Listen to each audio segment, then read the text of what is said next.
so it will hold forever. Not forever, but sometimes when you have a book with like normal soft cover paper, after some time you just used it got destroyed, and with the plastic it's harder to do that, so it still looks kind of good, kind of a little bit dirty because it's already very old.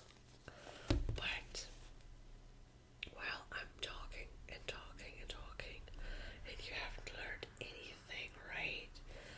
I thought I will pick up one topic out of the book, and I also wanted to do some small talk around that, and I thought that the topic fühlen und empfinden is a good idea.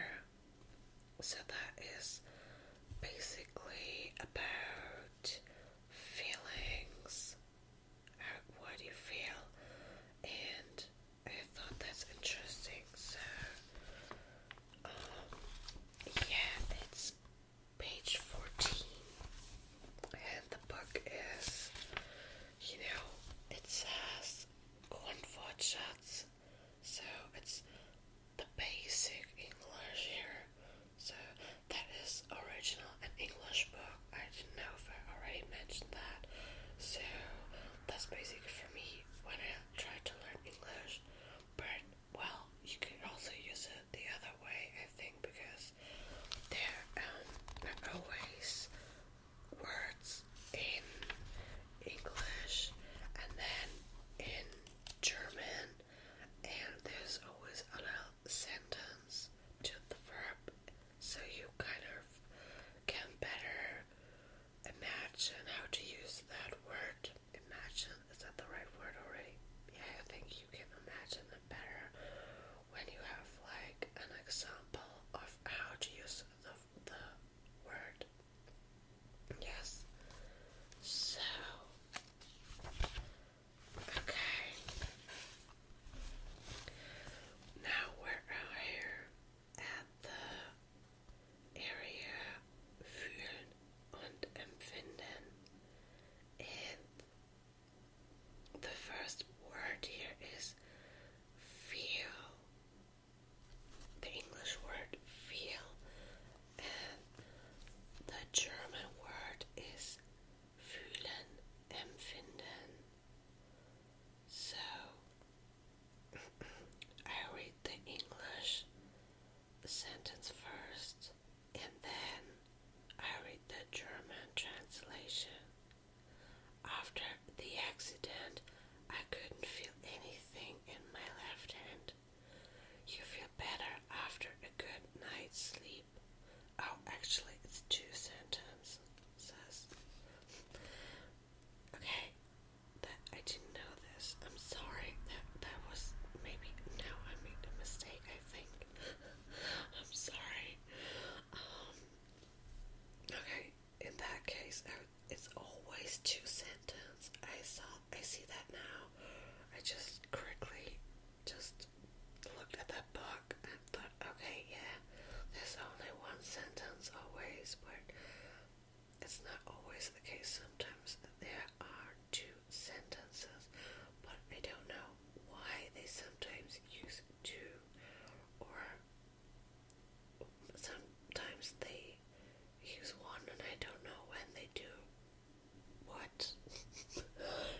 Does that still make sense what I'm saying? That's so weird. Sometimes I translate from my German head into the English, just like word after word, so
besser fühlen, wenn du eine Nacht richtig geschlafen hast.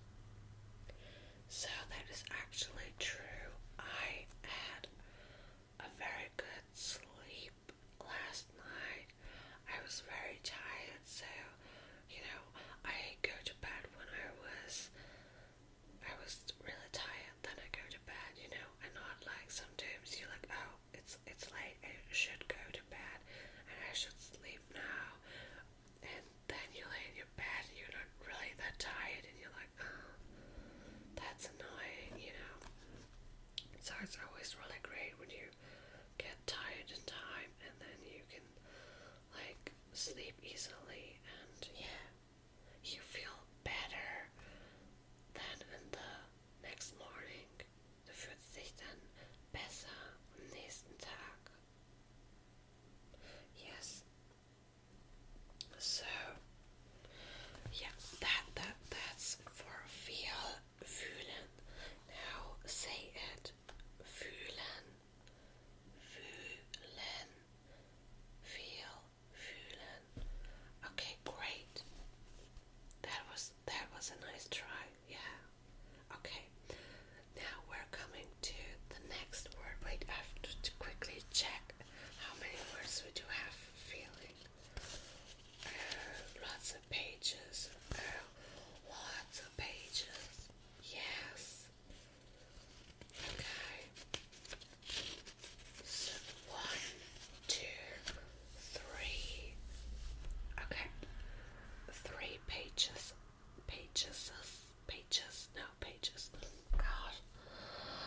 I don't know. Probably I did too good sleep, so I'm still kind of not really awake. It's early in the morning, and I thought it's great to record now. But maybe I'm not that much awake as I thought I would be. Okay. Well, okay, let's like. Mögen, gern haben, etwas gerne tun. So, you might be a little bit confused. It's one word in English, like, and the German is mögen, or gerne haben, or etwas gerne tun. Yeah, so why are so many words there? I would say like is mögen, and yeah, that other words are mean kind of the same, but yeah, that you could use in different sentences. But mögen is the direct translation of like. Okay, now the sentence. She is nice. Everyone likes her. The German. Sie ist nett. Alle haben sie gerne. Okay, now you have the sentence. Sie ist nett. She is nice. Everyone likes her. Alle haben sie gerne. But you could also say alle mögen sie gerne. Alle mögen sie gerne. You could also say that. So I think at that point it might have been easier if they really only use the word mögen at that place, so you can learn one thing after another.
because pop, it sounds more, for me, like it would be a name almost, you know.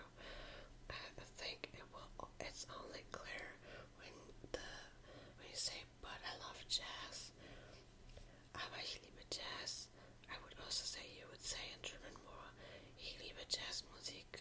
Or at least you would use the word music at one point. I mean, after pop or after jazz. So people really get what you mean with that, you know. Because, yeah, pop sounds, I think when you say just pop, it didn't click directly. I mean, maybe if you already talk about music, but yeah, I would say pop music, or jazz music. Yes, I personally would say, I don't care for jazz, but I like pop music. Ich mache mir nichts aus Jazz, aber ich mag Popmusik, you know, like Britney Spears. Yeah, Britney Spears does pop music, so yeah, I would prefer that over jazz, but jazz is also nice. Anyway, let's talk about the next word. Oh, that's also a nice word I really like. It's called glad. Okay, and the German word is froh, or it's erfreut. So, yeah, I think, I was wondering if erfreut is more the passive form for froh sein. Yeah, it's kind of weird that they didn't write froh sein to be glad, you know, because I think you always use the word to be sein. When you use the word glad, right, you would say, I'm glad, ich bin froh, and not only the word froh or glad, you know. So, yeah, but anyway.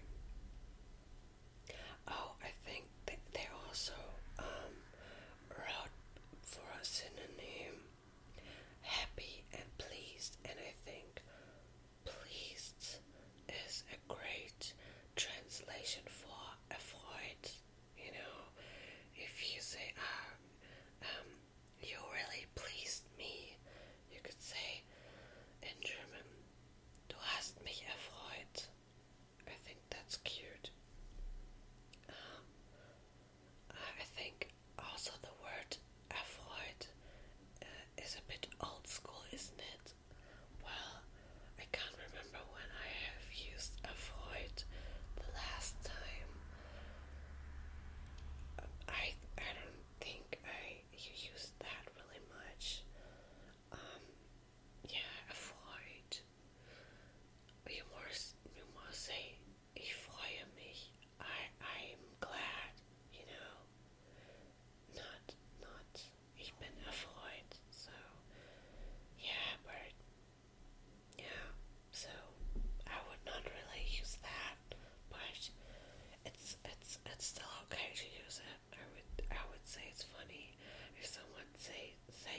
U with two dots above it, and I kinda like that letter.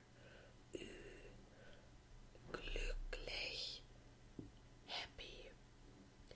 And the next word is joy. So, wow, there are a lot of positive feelings. I was wondering, aren't there any negative?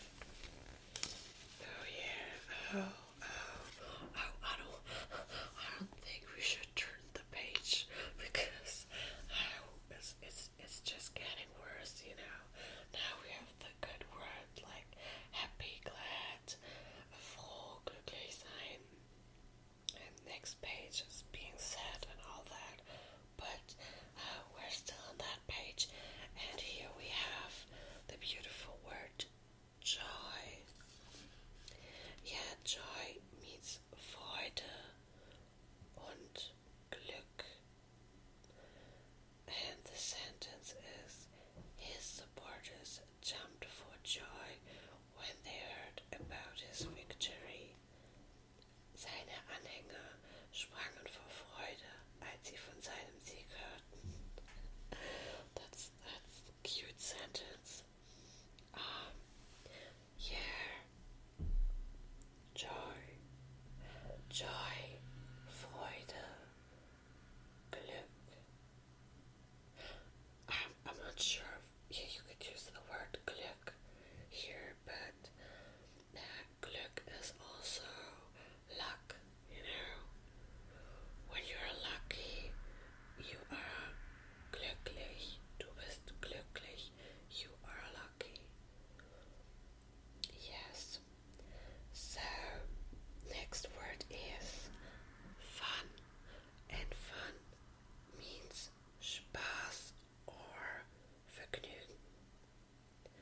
Yeah, Vergnügen is a great word. I like it because I think Spaß is very, yeah, you always easy say Spaß, and Vergnügen, it means for me more pleasure, you know.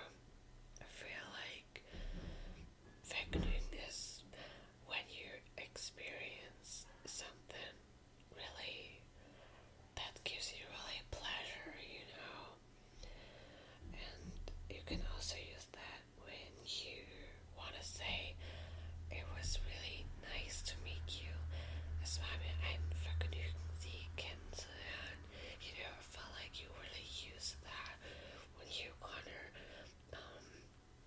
enjoy that really, you know, with your heart. I think a Vergnügen has, for me personally, more emotional thing, you know.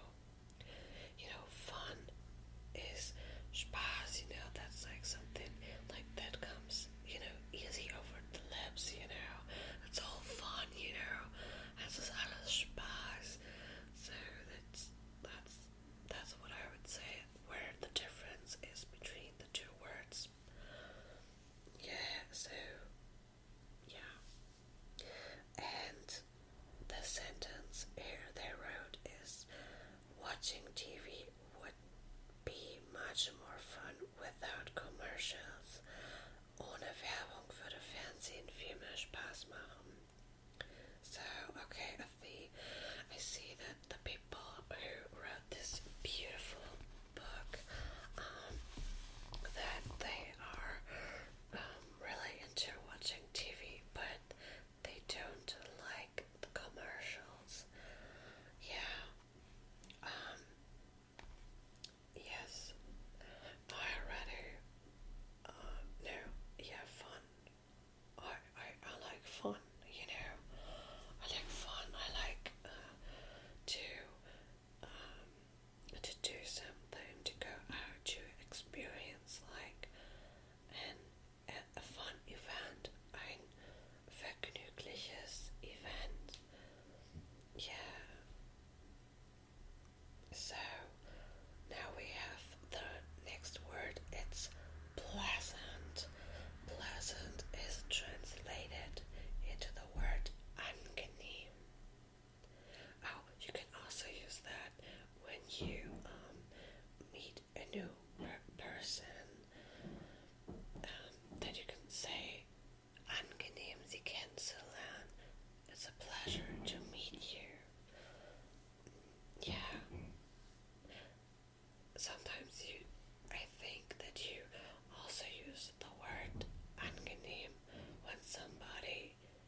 person maybe already know who you are and you don't have to explain who you are, or you maybe did that and then the other person says, oh, yeah, nice to meet you, I'm Franziska, and then you can say angenehm after that, so that the person knows it's nice to meet you. Okay, so let's say you would say hallo, ich bin Bob. Hello, I'm Bob. And I would say, hi, I am Franziska. It's nice to meet you.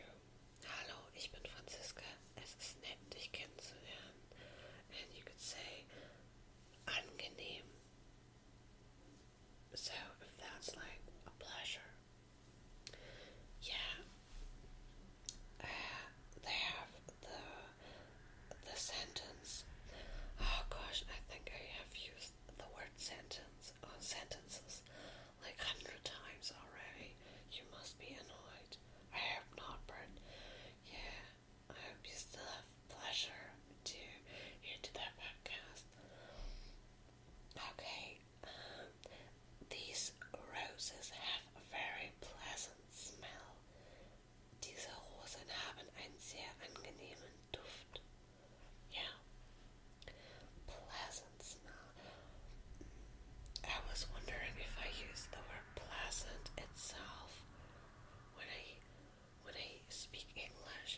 überrascht sein, weil nichts ahnt.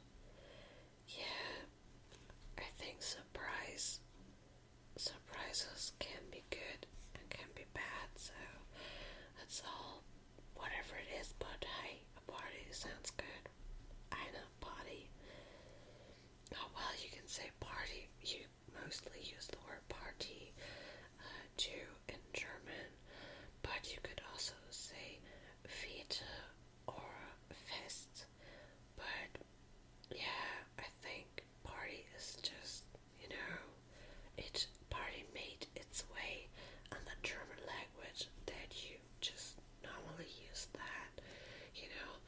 To use the word Fete is almost a bit old school, and the word fest, you use that more when there is like kind of an event, really, not just like a party, but an event, yeah, like a festival. So there's the word also fest in it, and you can also say Geburtstagsfest, birthday party.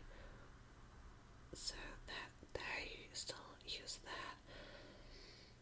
And yeah, but you could also say Geburtstagsparty, birthday party. Yeah, party is like it's a normal word in the German language. Yeah, so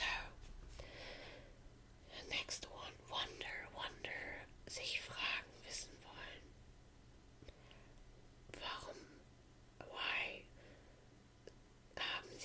Warum haben Sie nicht das Wort wundern benutzt? Why haven't they used the word wundern? I wonder what they do next. Ich möchte wissen, was sie als nächstes tun.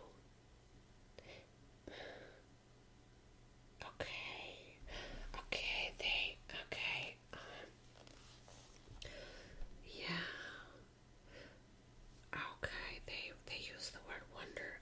I was like just shortly but confused.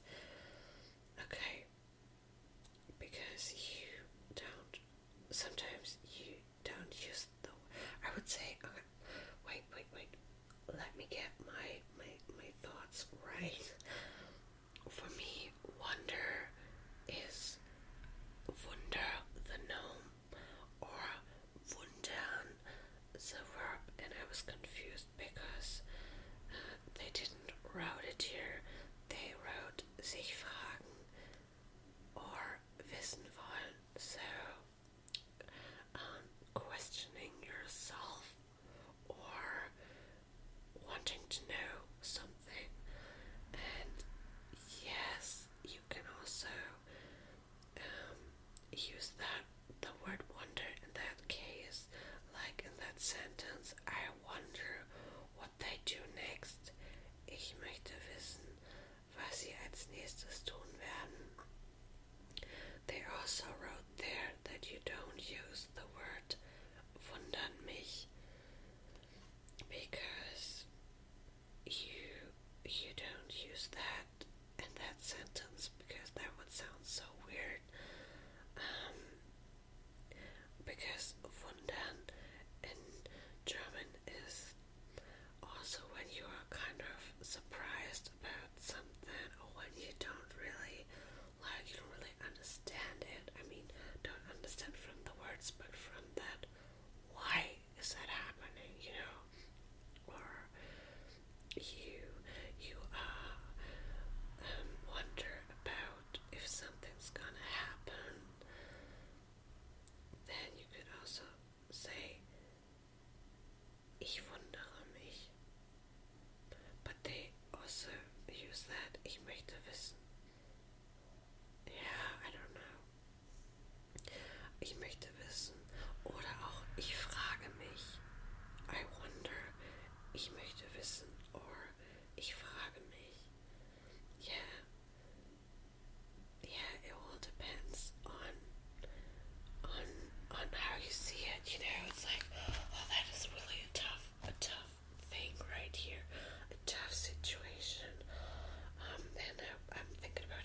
which is translated into ich möchte wissen, was sie als nächstes tun werden.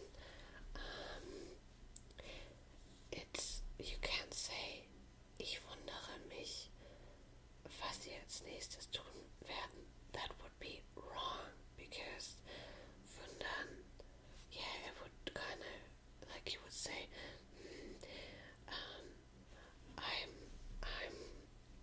I'm confused what they're gonna do next. So that wouldn't make sense, right, to say that. So you could say ich möchte wissen, I wonder. Yeah, like you say, I wonder what that means. Ich möchte wissen, was das bedeutet.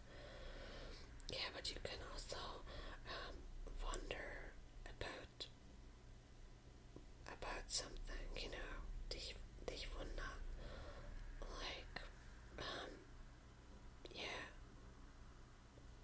I don't know how to really explain that at the moment.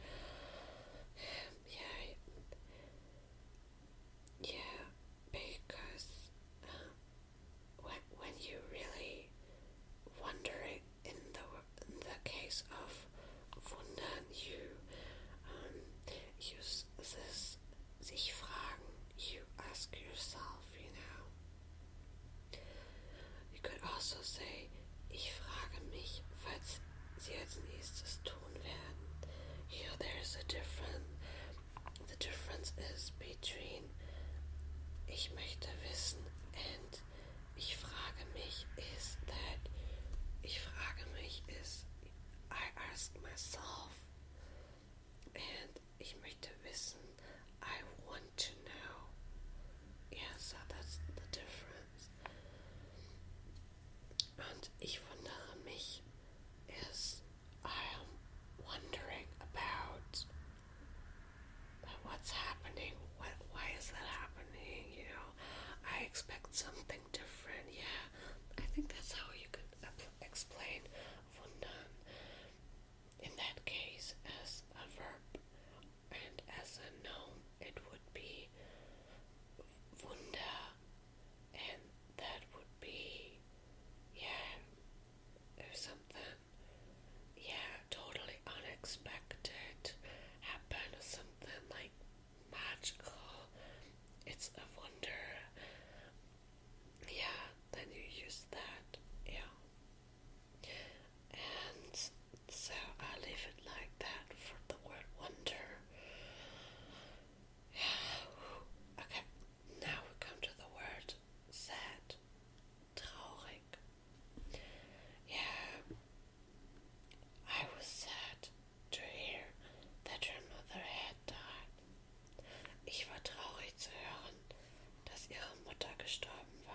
say, I am very, or no, you would say, I'm worried, is it in English, right? And then you would say in German, ich bin besorgt. You would never say, ich besorgt.